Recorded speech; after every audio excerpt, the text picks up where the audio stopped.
Once there was a reindeer named Rudolph who lived at the North Pole in Toyland. Rudolph was younger and smaller than the other reindeer there. They all had proud, tall antlers. Rudolph's antlers were only tiny stubs, but worst of all, Rudolph had a big, bright red nose. It was so red, it glowed in the dark. Poor Rudolph. He wanted to be like the other reindeer in Toyland, but oh, to have a small brown nose instead of a big bright red one. The other reindeer made fun of Rudolph and called him names. Rudolph the red-nosed reindeer. They teased over and over again until tears glistened on Rudolph's large red nose.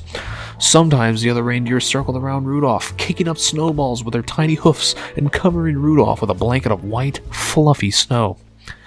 All the reindeer loved to play games. They played tree tag and snow slide and tumblebones, but poor Rudolph was never asked to play. He stood behind a pine tree and watched. He was very lonely. Rudolph couldn't even play hide and seek with the rabbits. His glowing red nose gave him away every time.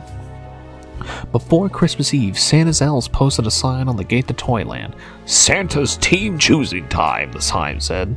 All the reindeer were asked to line up at 8 o'clock sharp in the meadow. Santa Claus was coming to choose the team that would help deliver presents to every good little boy and girl in the world. The reindeer fairly danced with excitement when they heard the news. They pranced and tossed their antlers and pawed the snowy ground with their hoofs. Each reindeer hoped he had been chosen to guide Santa's sleigh.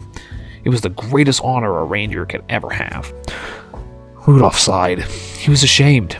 To have Santa see his bright red nose, he couldn't do it, so he decided to hide.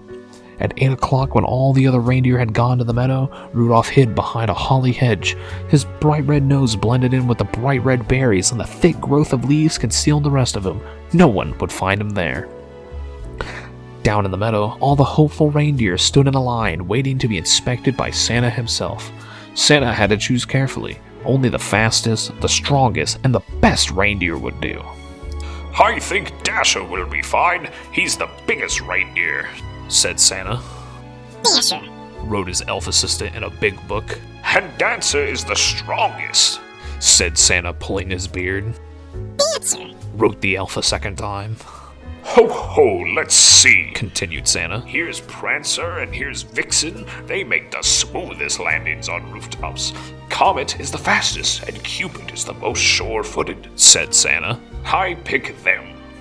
And last, I choose Donner and Blitzen.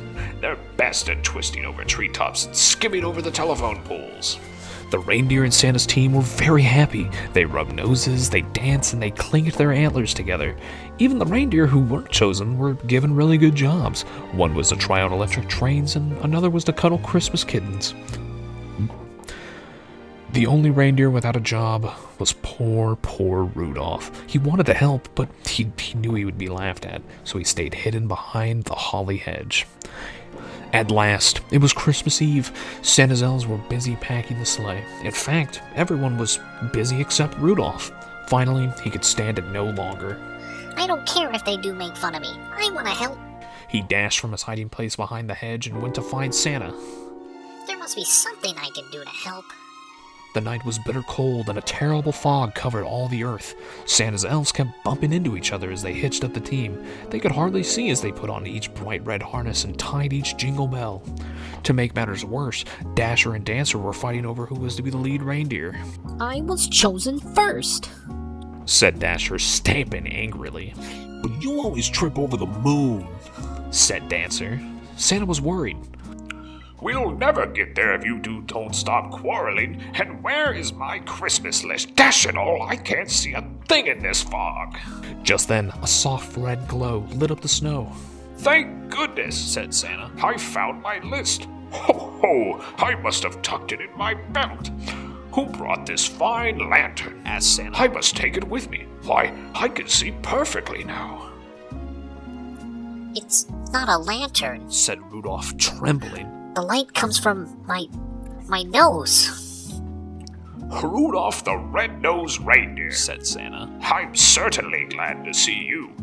Your light will guide my sleigh tonight. I appoint you head of my team and #1 reindeer in all the world." Rudolph was very proud.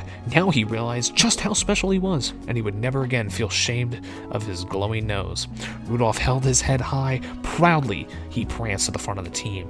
All the other reindeer bowed. Donner and Dancer helped Rudolph put on his harness, and Cupid gave him a beautiful sprig of holly berries. Then down through the clouds and over the sleeping houses, Santa and his team flew on that foggy Christmas Eve, and leading the whole procession was Rudolph, the red-nosed reindeer.